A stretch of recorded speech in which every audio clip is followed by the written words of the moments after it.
ನಮಸ್ಕಾರ ಸ್ನೇಹಿತರ.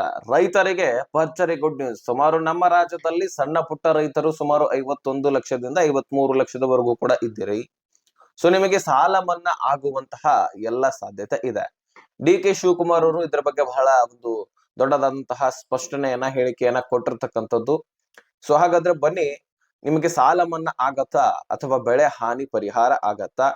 ಸೊ ಅಥವಾ ಎರಡು ಆದ್ರೆ ಬೆಟರ್, ಅದೇನಿಲ್ಲ. ಸೊ ಮತ್ತು ಒಳ್ಳೆಯ ವಿಚಾರವೇ, ಆದ್ರೆ ಸರ್ಕಾರದ ಖಜಾನೆಗೆ ಹೊಡೆತ ಬೀಳುತ್ತೆ. ಯಾಕಂದ್ರೆ ಮೊದಲೇ ಗ್ಯಾರಂಟಿ ಯೋಜನೆಗಳು, ಹೀಗಾಗಿ ಎರಡರಲ್ಲಿ ಒಂದು ಮಾಡ್ತೀವಿ ಅಂತ ಹೇಳಿದ್ದಾರೆ. ಅಂದ್ರೆ ಬೆಳೆ ಹಾನಿ ಪರಿಹಾರ ಅಥವಾ ಸಾಲ ಮನ್ನಾ. ಹಾಗಾದ್ರೆ ನಿಮಗೆ ಇದರಲ್ಲಿ ಯಾವ್ದಾಗತ್ತೆ? ಯಾವ್ದಾದ್ರೂ ಸಹಿತ ಒಳ್ಳೇದೇ ಸ್ನೇಹಿತರೆ. ಆದ್ರೆ ನೀವು ಈ ಕೆಲಸ ಮಾಡುವುದು ಕಡ್ಡಾಯ. ಅದು ಏನು ಎಂತ ಅಂತ ನಾನು ಹೇಳ್ತೀನಿ. ನಿಮ್ಮ ಡಾಕ್ಯುಮೆಂಟ್ಸ್ ಗಳನ್ನ ಕ್ಲಿಯರ್ ಆಗಿ ಇಟ್ಕೊಳ್ಬೇಕು. ನಿಮ್ಮ ಹೊಲ ಗದ್ದೆಗಳಲ್ಲಿ ಜಂಟಿ ಸರ್ವೆ ಆಗಬೇಕು. ಇದರೆಲ್ಲದರ ಬಗ್ಗೆ ವಿಷಯವನ್ನ ನಿಮಗೆ ಬಿಡಿಸುವಂತಹ ಪ್ರಯತ್ನ ಮಾಡ್ತೀನಿ. ನೀವು ಎಲ್ಲೆಲ್ಲಿ ಹೋಗಿ ಭೇಟಿ ಕೊಡಬೇಕು, ಡಾಕ್ಯುಮೆಂಟ್ಸ್ ಏನೇನ್ ಇರಬೇಕು, ಅದ್ರ ಬಗ್ಗೆ ಚರ್ಚೆ ಮಾಡೋಣ. ಸೊ ಬೆಳೆ ಹಾನಿ ಪರಿಹಾರ ಸಿಕ್ಕರು ನಿಮಗೆ 30,000ಕ್ಕಿಂತ ಹೆಚ್ಚೇ ಸಿಗತ್ತೆ. ಸಾಲ ಮನ್ನಾ ಆದ್ರೂ ಸಹಿತ ಒಂದು 50,000 ತನಕ ಆಗತ್ತೆ. ಸೊ ಹಾಗಾದ್ರೆ ಬನ್ನಿ, ಎರಡರಲ್ಲಿ ಒಂದಾದ್ರೂ ಸರ್ಕಾರ ಕೊಡ್ಲೇಬೇಕಾಗಿದೆ. ಈಗ ನೋಡ್ತಾ ಇದೀವಿ. ಸೊ ಮಳೆರಾಯನ ಆರ್ಭಟ ಒಂದು 15 ದಿನದ ಹಿಂದೆ ಹೆಚ್ಚಾಗಿತ್ತು. ಬಿರುಗಾಳಿ, ಸುಂಟರಗಾಳಿ ಇದೆಲ್ಲವೂ ಕೂಡ ನಡೀತಾ ಇತ್ತು. ಅದರ ಮೇರೆಗೆ ಈಗ ನೋಡಿದ್ರೆ ಸುಡು ಬಿಸಿಲು. ಮಳೆಗಾಲದಲ್ಲಿ ಈ ರೀತಿ ವಾತಾವರಣ ಸೃಷ್ಟಿ ಆಗ್ಬಿಟ್ಟಿದೆ. ಇನ್ನೂ ಕೂಡ ಮೈಯಿಂದ ಬೆವರು ಕೆರಗಡೆ ಸೋರ್ತಾನೆ ಇದೆ. ಸೊ ಮಳೆರಾಯನ ಆರ್ಭಟ ಜೋರ್ ಆಗ್ತಿದ್ದಂತೆ ಮತ್ತೆ ಸೂರ್ಯನ ಕಿರಣಗಳು ನೆಲ ಮೂಡ್ತಾ ಇದ್ದಾವೆ. ಸೊ ಹೀಗಾಗಿ ರೈತ ಬರ ಪರಿಹಾರವೂ ಕೂಡ ಇಲ್ಲಿ ಕೊಡುವಂತಹ ಸಾಧ್ಯತೆ ಇದೆ. ಯಾಕಂದ್ರೆ ಬರಗಾಲ ಈ ರೀತಿ ಬೀಳತ್ತ ಅಂತ ಅನ್ಕೊಂಡಿರ್ಲಿಲ್ಲ. ಈ ಸಾರಿ ಮಳಿ ಆಗ್ಲಿಲ್ಲ ಅಂದ್ರೆ ಮುಂದಿನ ಒಂದು ಬೇಸಿಗೆ ಕಾಲದಲ್ಲಿ ಮತ್ತೆ ಹೊಡೆತ ಬೀಳುವುದು ಖಚಿತ. ಸೊ ಹಾಗಾಗಿ ಈಗ ಮುಖ್ಯವಾಗಿ ಈ ರೈತರಿಗೆ ಸಾಲ ಮನ್ನಾ ಅಥವಾ ಬೆಳೆ ಹಾನಿ ಪರಿಹಾರನ ಅಂತ ಚರ್ಚೆ ಮಾಡೋಣ ಸ್ನೇಹಿತರೆ. ಸೋಯಾಬೀನು, ಮೆಕ್ಕೆಜೋಳ, ಹುರುಳು ಜೋಳ, ಅದೇ ರೀತಿಯಾಗಿ ನೆಲೆಗಡ್ಡಲೆ, ಹತ್ತಿ, ರಾಗಿ, ಭತ್ತ ಈ ರೀತಿ ಬೆಳೆದಿರ್ತಕ್ಕಂತಹ ಬೆಳೆಗಳ ಒಂದು ರೈತರಿಗೆ ಒಂದು ಬೆಳೆ ಹಾನಿ ಪರಿಹಾರ ಅಥವಾ ಸಾಲ ಮನ್ನಾ ಆಗ್ತಾ ಇದೆ. ಸೊ ಮುಖ್ಯವಾಗಿ ನಾನು ಬೆಳೆ ಹಾನಿ ಪರಿಹಾರದ ಬಗ್ಗೆ ನಾನು ಸ್ವಲ್ಪ ಮಾತಾಡ್ಬಿಡ್ತೀನಿ. ಅಂದ್ರೆ ಎಷ್ಟು ದುಡ್ಡು ಸಿಗಬಹುದು ಅಂತಕ್ಕಂಥದ್ರ ಬಗ್ಗೆ ಚರ್ಚೆ ಮಾಡೋಣ. ಇಲ್ಲಿ ಬೆಳೆ ಹಾನಿ ಪರಿಹಾರ ಸಿಗಬೇಕಂದ್ರೆ NDRF ಕುಸ್ತಿ ಜಮೀನು ನಿಮ್ದಾಗಿತ್ತಪ್ಪ ಅಂದ್ರೆ 21,500 ತನಕ ದುಡ್ಡು ಜಮಾ ಆಗತ್ತೆ. ಸೊ ಹತ್ತತ್ರ 28,000 ತನಕ ಅದು ಹೋಗಬಹುದು. ಇನ್ನು ನೀರಾವರಿ ಜಮೀನು ಇರ್ತವೆ. ಸೊ ನೀರಾವರಿ ಒಂದು ಭೂಮಿಗಳಿಗೆ 31,500 ತನಕ ದುಡ್ಡು ಜಮಾ ಆಗುವಂತಹ ಎಲ್ಲ ಸಾಧ್ಯತೆಗಳಿದಾವೆ. ಹೆಚ್ಚಿನ ಫಲವತ್ತತೆಯನ್ನ ಹೊಂದಿರತಕ್ಕಂತಹ ಭೂಮಿಗಳಿಗೆ ಇನ್ನೂ ಒಂದಿಷ್ಟು ದುಡ್ಡನ್ನ ಹೆಚ್ಚಾಗಿ ಕೊಡಲಾಗತ್ತೆ. ಯಾಕಂದ್ರೆ ಬೆಳೆದಿರತಕ್ಕಂತಹ ಬೆಳೆ ಹೆಚ್ಚಿನ ಫಲವತ್ತತೆಯನ್ನ ಕೊಡ್ತಾ ಇತ್ತು. ಹಾಗಾಗಿ ಅದಕ್ಕೆ ಅನುಗುಣವಾಗಿ ದುಡ್ಡನ್ನ ಕೊಡಲಾಗತ್ತೆ. ಸೊ ಮುಖ್ಯವಾಗಿ ಇದನ್ನ ನೀವು ಪಡ್ಕೊಳ್ಬೇಕಂದ್ರೆ ಜಂಟಿ ಸರ್ವೆ ಆಗಬೇಕು. ರಾಜ್ಯದಲ್ಲಿ ಮೊನ್ನೆ ತಾನೇ CM ಸಿದ್ದರಾಮಯ್ಯನವರು ಇದ್ದಾಗ, CM ಆಗಿದ್ದಾಗ ಸುಮಾರು 30,000 ಹೆಕ್ಟರ್ ಅಷ್ಟು ಭೂಮಿಗಳು ನಾಶ ಆಗಿರೋದು ಹೋದ ಮಳೆಯಲ್ಲಿ ಸರ್ಕಾರದ ಗಮನಕ್ಕೆ ಬಂದಿತ್ತು. ಆದ್ರೆ ಆ ಬೆಳೆ ಹಾನಿ ಪರಿಹಾರ ಸರಿಯಾಗಿ ರೈತರ ಖಾತೆಗಳಿಗೆ ಹೋಗಿರ್ಲಿಲ್ಲ. ಅದರ ದುಡ್ಡು ಇನ್ನೂ ಕೂಡ ಹೋಗಲಿದೆ.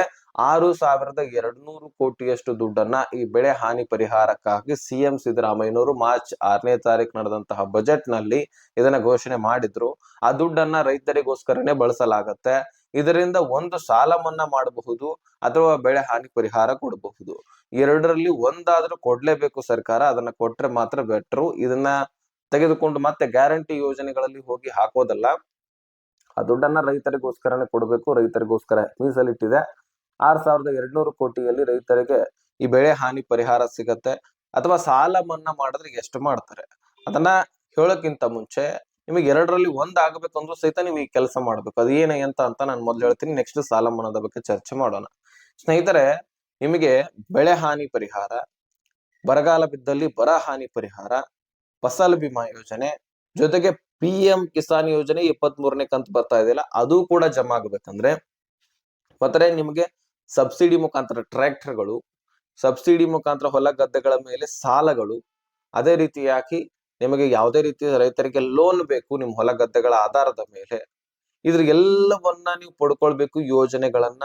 ಜೊತೆಗೆ ನಿಮ್ಮ ಆಸ್ತಿ ಪಾಸ್ತಿಗಳನ್ನ ಇನ್ಯಾರೋ ಬಂದು ಲಪ್ಟಾಯಿಸ್ಕೊಂಡು ಹೋಗ್ಬಾರ್ದು. ಇನ್ಯಾರೋ ಬಂದು ಅದನ್ನ ನಂದೇ ಹೊಲ ಅಂತ ಅರ್ಧಂಬರ್ಧ ಡಾಕ್ಯುಮೆಂಟ್ಸ್ ಇಟ್ಕೊಂಡು ನಿಮ್ಮ ಹತ್ರನೂ ಕೂಡ ಅರ್ಧಂಬರ್ಧ ಡಾಕ್ಯುಮೆಂಟ್ಸ್ ಇದ್ದು ಈ ರೀತಿ ಪ್ರಾಬ್ಲಮ್ ಕ್ರಿಯೇಟ್ ಆಗಿ ಕೋರ್ಟು ಕಚೇರಿ ಅಂತ ಅಲದಾಡಬಾರದು. ನಿಮ್ಮ ಹೊಲ ಗದ್ದೆಗಳಿಗೆ ನೀವೇ ದುಡ್ಡನ್ನ ಸುರಿಸಬಾರದು, ಕಚೇರಿ ಕೋರ್ಟು ಅಂತ. ಇದಕ್ಕೆಲ್ಲದಕ್ಕೆ ಸೊಲ್ಯೂಷನ್ ನಿಮ್ಮ ಒಂದು ಪಹಣಿಗೆ ಆಧಾರ್ ಕಾರ್ಡ್ ಲಿಂಕ್ ಮಾಡಿಸ್ಕೊಳ್ಳೋದು. ಹೇಳಿಕೆ ಸುಲಭ ಮತ್ತು ನೀವು ಅನ್ಕೊಳ್ತೀರಿ ಇದೇನ್ ಸಾಮಾನ್ಯವಾದ ವಿಚಾರ, ಪಹಣಿಗೆ ಆಧಾರ್ ಕಾರ್ಡ್ ಲಿಂಕ್ ಮಾಡಿಸ್ತೀವಿ ಬಿಡಪ್ಪ ಅಂತ. ಆದ್ರೆ ಇದು ಬಹಳ ಇಂಪಾರ್ಟೆಂಟ್ ಮಾಹಿತಿ. ನೀವು ಆಧಾರ್ ಕಾರ್ಡ್ಗೆ ಈ ಪಹಣಿಯನ್ನ ಲಿಂಕ್ ಮಾಡಿಸ್ಲೇಬೇಕು. ಲಿಂಕ್ ಮಾಡಿಸಿದಾಗ ಮಾತ್ರ ನಿಮ್ಮ ಖಾತೆಗಳಿಗೆ ಇಂತಹ ಎಲ್ಲ ಯೋಜನೆಗಳ ದುಡ್ಡು ಜಮಾ ಆಗ್ಲಿಕ್ಕೆ ಸಾಧ್ಯ. ಜೊತೆಗೆ ನಿಮ್ಮ ಒಂದು ಆಸ್ತಿ ಪಾಸ್ತಿ ಪ್ರೊಟೆಕ್ಟ್ ಇರ್ಲಿಕ್ಕೆ ಸಾಧ್ಯ. ಸಿಎಂ ಸಿದ್ದರಾಮಯ್ಯನವರು ಇದ್ದಾಗ ಕೃಷಿ ಸಚಿವರಾದಂತಹ ಕೃಷ್ಣ ಬೈರೇಗೌಡರು, ಸೊ ಈಗಲೂ ಕೂಡ ಅವರು ಸಚಿವರೇ ಇದ್ದಾರೆ. ಈ ಕೃಷ್ಣ ಬೈರೇಗೌಡರು ಬಹಳ ಸ್ಪಷ್ಟವಾಗಿ ಹೇಳ್ತಾರೆ, ನನ್ನ ಆಸ್ತಿ ಪಾಸ್ತಿಗಳಿಗೆ ನಾನೇ ಹಕ್ದಾರ, ನನ್ನ ಆಧಾರ್ ಕಾರ್ಡ್ಗೆ ಪಹಣಿ ಲಿಂಕ್ ಮಾಡಿಸ್ಕೊಂಡಿದೀನಿ, ನಿಮ್ಮ ಆಧಾರ್ ಕಾರ್ಡ್ಗೂ ನೀವೇ ಪಹಣಿಯನ್ನ ಲಿಂಕ್ ಮಾಡಿಸ್ಕೊಳ್ಳಿ, ನಿಮ್ಮ ಆಸ್ತಿ ಪಾಸ್ತಿಗಳನ್ನ ಪ್ರೊಟೆಕ್ಟ್ ಆಗಿ ಇಟ್ಕೊಳ್ಳಿ ಅಂತ ಬಹಳ ಸ್ಪಷ್ಟವಾಗಿ ತಿಳಿಸಿರ್ತಕ್ಕಂಥದ್ದು. ಸೊ ಹಾಗಾದ್ರೆ ಕೃಷ್ಣ ಬೈರೇಗೌಡರು ಹೇಳಿರ್ತಕ್ಕಂತಹ ಮಾಹಿತಿ ನಿಮ್ ಮುಂದೆ ಇಟ್ಟಿದ್ದೀನಿ. ಇನ್ ಏನ್ ಮಾಡ್ತಿರೋ ಬಿಡ್ತಿರೋ, ನಿಮ್ಮ ಆಸ್ತಿ ಪಾಸ್ತಿಗಳು ಪ್ರೊಟೆಕ್ಟ್ ನಲ್ಲಿ ಇರ್ಬೇಕೋ ಬೇಡವೋ ಅದು ನಿಮ್ಮ ಮೇಲೆ ಬಿಟ್ಟಿರ್ತಕ್ಕಂತಹ ವಿಷಯ.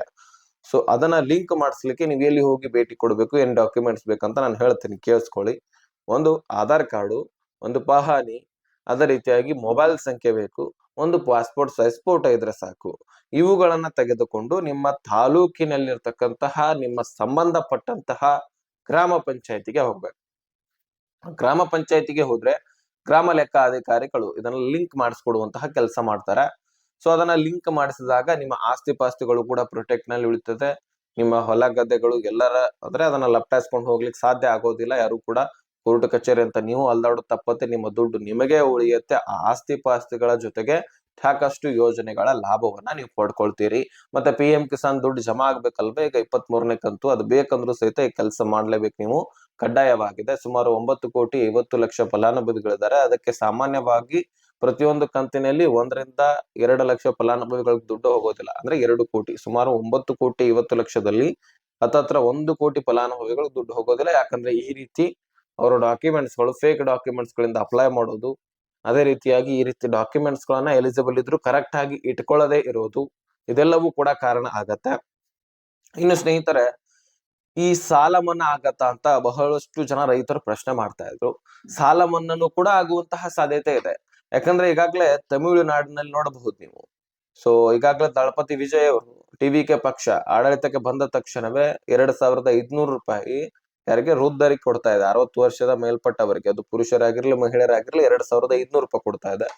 ಸೊ ಜೊತೆಗೆ ಅವರಿಗೆ ಈಗಾಗ್ಲೇ 6 ತಿಂಗಳ ಕಾಲ ಫ್ರೀ ಗ್ಯಾಸ್ ಸಿಲಿಂಡರ್, ಇನ್ 6 ತಿಂಗಳ ಕಾಲ ಅವರೇ ದುಡ್ಡು ಕೊಟ್ಟು ಆ ಫ್ರೀ ಗ್ಯಾಸ್ ಬದಲಾಗಿ ದುಡ್ಡನ್ನ ಕೊಟ್ಟು ಗ್ಯಾಸ್ ಸಿಲಿಂಡರ್ ನ ಪಡ್ಕೊಳ್ಬೇಕು. ಹೀಗೆ ನಾನಾ ರೀತಿ ಯೋಜನೆಗಳಿದಾವೆ. ಅದರ ಜೊತೆಗೆ ರೈತರಿಗೆ ಸುಮಾರು 55,000 ರೂಪಾಯಿ ಸಾಲ ಮನ್ನಾ ಮಾಡಿದ್ದಾರೆ. ಉದಾಹರಣೆಗೆ 1 ಲಕ್ಷ ರೂಪಾಯಿ ನಿಮ್ದು ಸಾಲ ಇತ್ತಪ್ಪ ಅಂದ್ರೆ ಅದರಲ್ಲಿ 50,000 ರೂಪಾಯಿ ಸರ್ಕಾರ ತುಂಬುತ್ತೆ, ಇನ್ನು ಉಳಿದಂತ 50,000 ರೂಪಾಯಿ ನೀವು ಕಟ್ಟಬೇಕು. 2 ಲಕ್ಷ ರೂಪಾಯಿ ಇದ್ರೆ 50,000 ರೂಪಾಯಿ ಸರ್ಕಾರ ಕಟ್ಟುತ್ತೆ, 1.5 ಲಕ್ಷ ರೂಪಾಯಿ ನೀವು ಕಟ್ಟಬೇಕು. ಅದೆಷ್ಟೇ ನಿಮ್ದು ಸಾಲ ಇರಲಿ 50,000 ರೂಪಾಯಿ ಮಾತ್ರ ಕಟ್ಟಾಗತ್ತೆ. ಅದು ಬೆಟರ್ ಅಲ್ವಾ? 50,000 ಇದ್ರೆ 50,000 ಪೂರ್ತಿಯಾಗಿ ಕಟ್ಟಾಗತ್ತೆ, ನೀವೇನು ಕಟ್ಟುವಂತಹ ಅವಶ್ಯಕತೆ ಇಲ್ಲ. ಅದೇ ಸೇಮ್ ನಮ್ಮ ರಾಜ್ಯದಲ್ಲಿ ಕೂಡ ಆಗಬೇಕು, ನಮಗೂ ಕೂಡ ಸಾಲ ಮನ್ನಾ ಆಗ್ಬೇಕು ಅಂತ ಬೇಡಿಕೆ ರೈತರದಿದೆ. ಓಕೆ, ಅದು ಒಂದು ಏನಪ್ಪಾ ಅಂದ್ರೆ ಬೆಳೆ ಹಾನಿ ಪರಿಹಾರ ನಿಲ್ಲಿಸಬೇಕಾಗತ್ತೆ, ಈ ಕಡೆ ಸಾಲ ಮನ್ನಾ ಕೊಡಬೇಕಾಗತ್ತೆ. ಸಾಲ ಮನ್ನಾ ಮಾಡಿದ್ರು ಒಳ್ಳೇದೇ, ಯಾಕಂದ್ರೆ ಒಂದ್ ಸ್ವಲ್ಪ ಹೆಚ್ಚಿಗೆ ದುಡ್ಡು ನಿಮಗೆ ಸಿಗತ್ತೆ, ಮತ್ತು ಎಲ್ಲ ರೈತರಿಗೆ ಕೂಡ ಸಿಗತ್ತೆ. ಸೊ ರಾಜ್ಯದಲ್ಲಿ ಸುಮಾರು ಲಕ್ಷಾಂತರ ಫಲಾನುಭವಿಗಳಿದ್ರೆ, ಸಣ್ಣ ಪುಟ್ಟ ರೈತರು ಅಂತವರಿಗೆ ಮಾತ್ರ ಸಿಗತ್ತೆ. 51 ಲಕ್ಷ ಅಥವಾ 60 ಲಕ್ಷ ರೈತರಿಗೆಲ್ಲರಿಗೂ ಕೂಡ ಸಿಗೋದಿಲ್ಲ.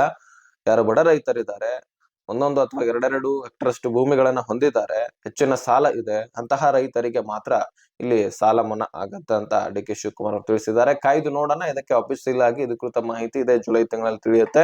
ಒಂದು ಬೆಳೆ ಹಾನಿ ಕೊಡ್ಬೇಕು ಅಥವಾ ಸಾಲ ಮನ್ನಾ ಆಗ್ಬೇಕು, ಒಂದ್ ಸ್ವಲ್ಪ ನಾವು ವೇಟ್ ಮಾಡ್ಬೇಕಾಗತ್ತೆ. ಹಾಗಾಗಿ ಈ ವಿಷಯವನ್ನ ಆದಷ್ಟು ಎಲ್ಲ ರೈತರಿಗೆ ಶೇರ್ ಮಾಡಿ, ಅವ್ರಿಗೂ ಕೂಡ ಕ್ಲಿಯರಿಫಿಕೇಶನ್ ಸಿಗ್ಲಿ. ಮುಖ್ಯವಾಗಿ ಪಹಣಿಗೆ ಆಧಾರ್ ಕಾರ್ಡ್ ಲಿಂಕ್ ಮಾಡಿಸ್ಕೊಳ್ಳಿ.